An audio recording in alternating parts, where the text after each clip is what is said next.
Well, welcome back to Esports Times, Age of Coronavirus. I'm your host, Chace Kurtz, and we're standing in Astoria Park, Queens, New York City. It's about 5 minutes away from where I live, and people actually here social distancing, wearing a mask, having a good time, exercising. Little do they know, I'm not going in there.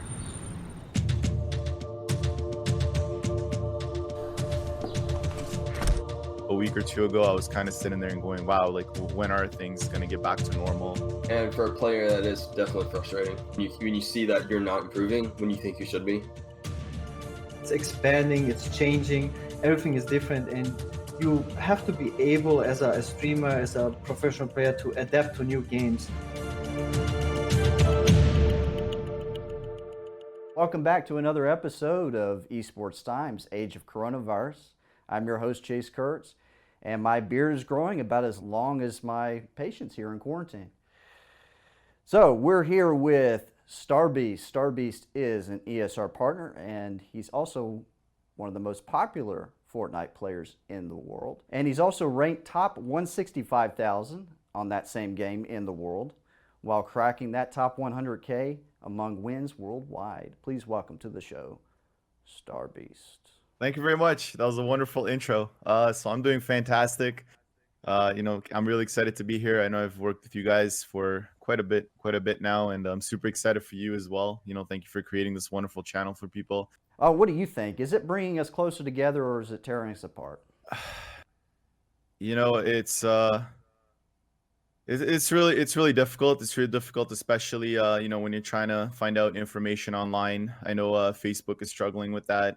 Trying to discern between what's correct, what's factual, what's sort of like the BS out there.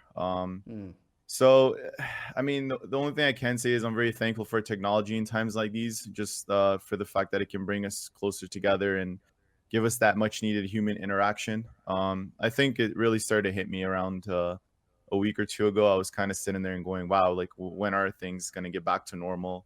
What is the new normal? But it's tough because, I feel like, we're here streaming and we're doing well and we have these big communities, but we can't really go outside and enjoy it. We're still stuck like everybody else inside. But it feels good in the sense that, I feel like we have a higher purpose now, aside from just playing games. So as you talked earlier, I came from like a pro Fortnite background, but I've transitioned to more of a entertainer, making people happy, feel good. My streams are all about laughter now and doing goofy things, and that's why I've also transitioned games lately. Yeah, just to brush up everybody, you were streaming on Twitch, and now you migrated over to Facebook. And so, what was the impetus for that? So in November, I was contacted by Mixer and Facebook. I had sent over an inquiry over to Mixer. I can't talk about it as much as I'd like, obviously, because I had to sign NDAs. But what I can say is, I applied through Mixer. I got accepted for them as well. They had an offer, and then Facebook came as well. They told me they're pushing really strong with their Facebook gaming platform, and lo and behold, it's become the fastest growing platform in the world right now. I believe it has like 10 or 15% market share, which is very significant.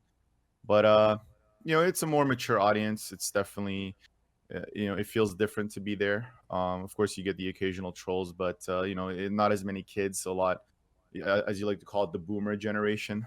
So it's nice. It's been a really welcome change. It's also a lot more engaging when it comes to the audience. We've had quite a few big partners come over from Twitch, and they've really struggled on Facebook. And we've had some that were not mega superstars, and they've done fantastically well and become superstars effectively on Facebook. And that's because I think the smaller streamers have a really good understanding of really engaging the audience, not just when you're getting donations or supporters, but also, taking over looking at the chat while you're playing and answering questions, giving feedback. And, for instance, what I've done is I began to play games with my audience throughout the game. So I'll give them shout outs.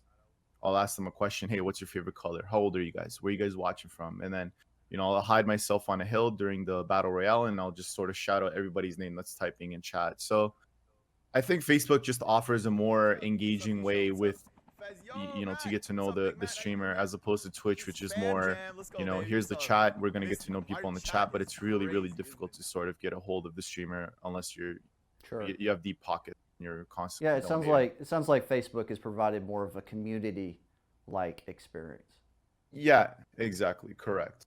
Yeah, it's definitely more about community and constant involvement all throughout, and just a more mature audience. Like I said, people I find on Facebook, like the streamers that have done well, haven't necessarily gone so much into competitive gaming as they have into entertaining. So, for instance, Grand Theft Auto roleplay is huge on Facebook, right? Call of Duty Mobile, huge. Call of Duty Warzone has done well, but not nearly as well, like not even nearly as well as Call of Duty Mobile for that aspect. What do you think is the appeal of Call of Duty Mobile? Yeah, so, it's funny, not a lot of people have talked about this at all, and I find myself explaining to it also on stream because, have people commenting and saying, well, why don't you play Warzone? But, the appeal is it's a simple game. Number one. Number two, it just brings out good vibes. It brings out happiness when you're playing it. It's very low stress, very low anxiety. When you can compare a game like Warzone, I can get right down to the small details. So, for instance, things like the menu music is very traumatic, very panic-inducing in Warzone. If you notice, it like gears you up, like, oh my god, I have to go into war, as opposed to like, oh my god, like I'm being deployed, man. Versus like Call of Duty Mobile, it's like you're at a rock concert, you're like rocking out, and it's like, oh yeah, this is bomb, this is kick ass. It's like if a video game opened up and said, all right, you're going to die, move your ass. Exactly. Their tear gas, their gas, for when the zone is closing is this green nasty looking thing, as if and then Call of Duty Mobile is like a shade of white with like honeycomb. Like, it's not even remotely the same, and you can still see really nicely through the zone. Like, it's just it's that feeling you get when I play. It's almost like when I'm young and I'm sitting on the couch and I'm playing a Nintendo game. I think it's about the fact that we're living in a very uncertain world right now, and people want to see games that are very casual, fun, give you a good vibe, as opposed to being all tensed up while you're watching too, like the stream, like, oh my god, what's the streamer's sweating, he's having anxiety, I'm gonna have anxiety watching him, kind of thing. You're kind of gravitating towards something that's a little more carefree, that's a little more easygoing, because we all need to relax. Exactly. That's I don't even know what to add to that. That's exactly it. We just got done talking to a couple of police officers here, one in which had coronavirus for about a month. Aches and pains, stuff like that. But he didn't have to go into intubation in the hospital. He was all right, thank God. They actually passed out a couple surgical masks for us.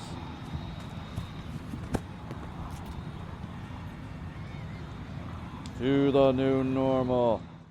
We're here talking with Wake OG. Wake OG is a diamond-ranked player in League of Legends, participates in online League of Legends tournaments, and in fact, he has one coming up here on Saturday. So tell us how you prepare for those kind of tournaments. Yeah, so the preparation is, ideally we try and get solo queue games on the champions that we're looking to practice in scrims. And we try to scrim 2 to 3 times a week, ideally. And since, with the coronavirus, we'll have a lot more time to put in the scrims and solo queue. That can help us out in these tournaments that we participate in. So you've noticed that having more time is helping? Kind of. Because I think a lot of people are playing more and their mental is declining a little bit. They're giving up on their games easier. They're tilting a lot easier. The games, instead of being determined maybe 10, 15 minutes, it's like sometimes I don't even get 10 minutes in before I know that a game's over. They're ready to give up too easy. Yeah. So if their lane is losing, even if every other lane is really far ahead or winning, or the game just looks really well for everyone else, they just want to give up because they're just, they don't care. They just want to move on. If they're not doing good, it doesn't matter for them. There's no pressure being applied anymore.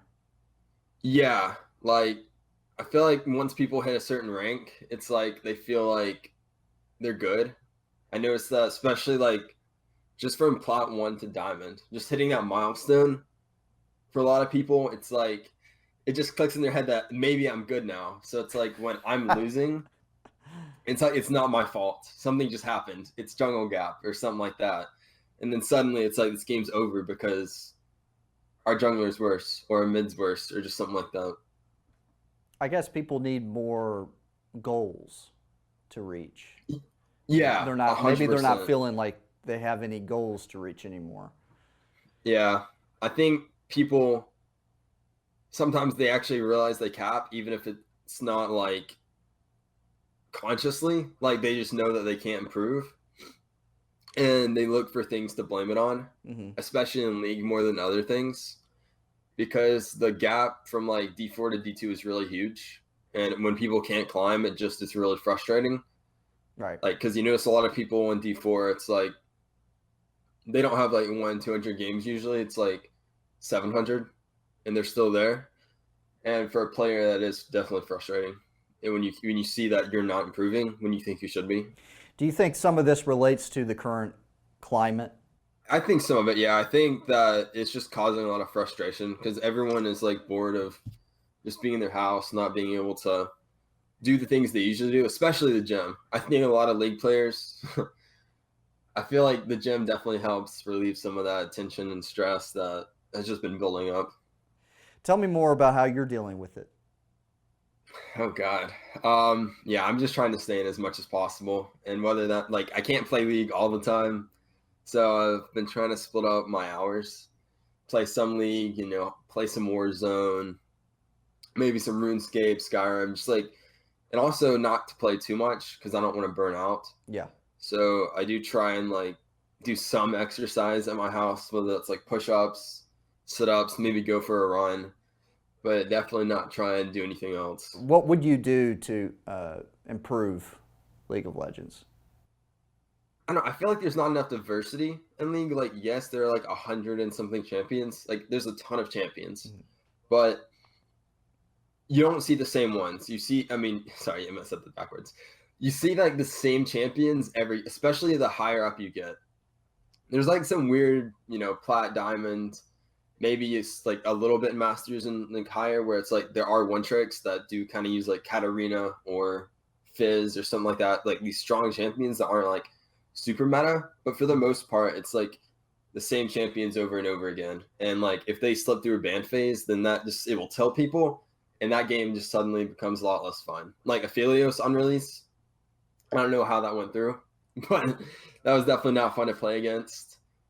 But I would just try and make it more balanced. I also think items are a huge deal. I feel like they should focus more on not just champion updates, but item updates and bringing out new items or something like that to just kind of like make the game different. Because we saw with Spear of Shojin that certain champions were super like they were a lot stronger with Spear of Shojin than other champions, and it just put them in a different place in the meta based off that one item. I feel like by releasing new items, it could do that for different champions. So making like niche items or just items that would maybe be good for like Yorick or something like that. And that could really just shift what we play and how we play. And it would make every game a little bit more different and fun. Because when you're just playing against the same champions, it's really not really like fun because it just feels like the same thing. So what was the first game you played? The first game I played. Yeah. Competitively or just like Just in general? In general. Like what was that one game where you picked up a controller and you're like, whoa. I believe it was a Scooby-Doo game on GameCube. It was I vividly remember this game. I don't know what it's called. It's like Monsters Unleashed or something maybe. Yeah. But like literally, I just played it with my dad, and I just remember vividly eating burritos while playing this game. One of my most like vivid memories. Such a good time. I love that. You played game. with your dad. That's pretty awesome. I don't think I've ever played a video game with my dad. I'm not sure if my dad liked it, but he did play with me. That and NCAA. Those are my two games to start off. Yeah. Yeah, my parents are too old to. Well, my mom did actually play a little bit of Super Mario Brothers 3 with me. Yeah. Like for some reason, that was like a game we shared together. Yeah. And I just remember it was fun sharing it with her. Yeah. It is definitely fun to play games with your parents because it just seems like that's just something they don't care about. Exactly. And now my dad doesn't care about it, but when I was a kid, he definitely did try to make an effort and do things that I liked. Are you and your friends doing a lot of Discord chats and video calls? Kind of. I've been playing. I split my team between like Warzone and League now. Yeah. So if I'm on League, yes. If I'm playing Warzone, I just use my Xbox controller. Mm-hmm. I would ideally like to use Discord though, because it's a lot better. But yeah, I've been trying to reach out to certain people of mine more often, and kind of trying to get used to the new way of communicating since I can't really see anybody. Yeah, just do it all online. You do kind of miss the physical though. Oh yeah, 100%. I just want to go give my friends a hug. Oh, yeah. Me too, man. Me too. Well, thank you so much, Waco G, for joining us today and giving us your input. Thank you for having me, man. It was fun. All right. I'm going to play some Warzone. I keep hearing about this game, but I can only play it on PC, and I've never played PC. Oh, shit, I need a mouse.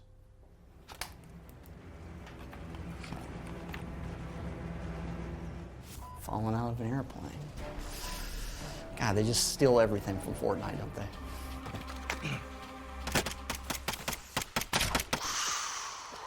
I don't even, I'm dead.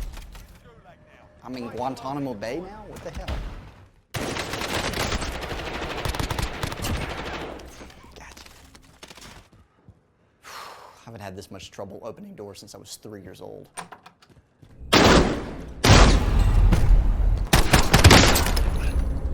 I'm just gonna go for the easy kill, the guy that's not attending his controller.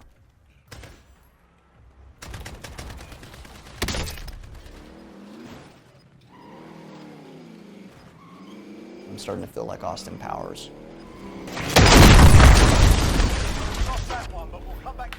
Just never playing this game again.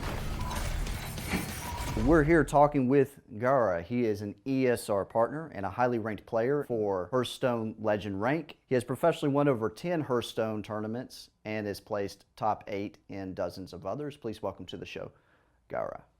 How you doing, brother? I'm doing great. Just finished my stream. What's the community's been like since the coronavirus has taken effect? Have you noticed anything different? Yes, in the beginning, I thought a lot of people would stay home, and when more people stay home, more people are going to watch streams and play games and stuff like that. But it actually had a pretty dramatic effect on the entire landscape, I would say, because all the esports events got canceled as well, like most other sport events. So even one of the biggest events like Smash Brothers is a very old school game. It's like fighting game. A lot of people know it from the Nintendo 64. And they announced a world championship circuit for the first time after 15 years. And they had to immediately cancel it right like 1 or 2 weeks after they announced it because the coronavirus outbreak started. And so many organizers are going bankrupt from what I heard because they really rely on the venue fees. You've been kind of on a long hiatus from Hearthstone, and you're just now getting back. So what brought you back? I think I evolved as a gamer overall, just to stay alive in this landscape. It's like gaming has changed completely. I started playing games since I'm 6 years old. Now I'm 31. And how esports, I witnessed the beginning of esports and how bad it was back then and how much it has changed, even like from year to year. It changes every year. It's expanding, it's changing, everything is different. And you have to be able as a streamer, as a professional player to adapt to new games. And I started with World of Warcraft and I was like very known then. That's where my previous nickname came from, Garabest Shaman. I was like the best shaman player and was known for that. But then after 7 years, Blizzard decided to not push PvP. And then basically you're left behind. What do? Like you practice, basically you dedicated your life to become the best PvP player in a class. Let's say it was 7 years at that point, and then the company decides to not do anything. There were no more tournaments. You couldn't do anything. Like if that is your career choice, what do? So you had to be able to, or now also be able to adapt and switch games and be good enough at that. And this is what I'm actually known for right now, which is kind of a coincidence because I can play TFT, Dota Underlords, Runeterra, Hearthstone, whatever it is. Now even Magic I started playing last year on a high competitive level. And it's just like how the gaming landscape is. People switch games. People have probably also witnessed, if they follow the scene, with Valorant. Valorant launched 2 weeks ago, I believe, by now. And all the communities from all the shooter games switched and followed the hype, which is crazy. So what do you do now if you're like a Fortnite streamer? You kind of have to join the hype. You're almost like forced to do it. It doesn't matter as much which game I like personally playing. Right. It's more about what the majority of people like watching me compete in or plays themselves. It's kind of funny how that changed. How quickly is it for you to pick up the basics of a new game? It's like you have to take it serious, like with any profession, just picking up a new sport, like not look at it as just a video game, like just as a serious profession. People are making a living from it, and you put pressure on yourself, like you have to do it, it's like, okay, my previous game has died, now I have to compete in this game, I have to learn this game. It's like a different skill, I would say. Not so many people are able to do that in the future. I think it will be way more common. It just recently started, I think, to happen with also in shooter games, that you just have to be able to just adapt. What were the problems with esports at the beginning? The companies like Blizzard didn't see money in esports. Like basically money rules everything. It's just the reality of things. And in the beginning, it was like StarCraft 1, CSGO, like regular CS. And then Blizzard was by far the biggest company in gaming, like the most hyped, like nobody could compete with Blizzard. They had Warcraft 3, they had StarCraft, they had Diablo 2, some of the most epic games, World of Warcraft. Like there was no MMO that could come even close to World of Warcraft. They could have ruled, they could have had a monopoly forever if they would have made the right decisions at the beginning of esports. I'm so happy that Riot did the opposite and Valve also did the opposite. Valve and Riot saw like a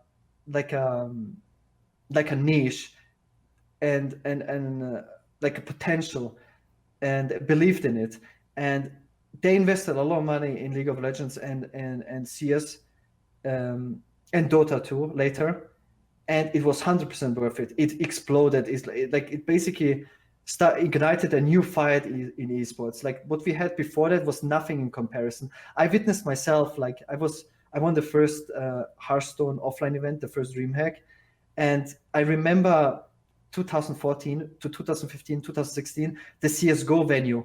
It's quadrupled in like I was live there. Like half of the seats were empty in like 2014 for CSGO events, and 1 year later, there were like 6 times more people than seats. Like within 1 year, it was crazy to witness, and it was the same with League of Legends. Like it grew exponentially. Like how big League of Legends is now compared to 10 years is hard to fathom. And Blizzard went full casual mode. Blizzard came back after they saw that, but they really missed out so much. Right now, companies see, like investors see how much it's growing. Like you can just look at the numbers, how Twitch is growing. And that's why like Microsoft made their own streaming platform with Mixer. And it's just crazy. Every year, everything is growing. Like everything gaming related is growing exponentially. And so is esports. Yeah, I'd love to talk to you about this more in more depth for the future, but we're running out of time, unfortunately. So Gara, thank you so much for joining us today and giving us your perspective on where the industry is headed, what were the problems before, and how we can solve it for the future. Thank you very much.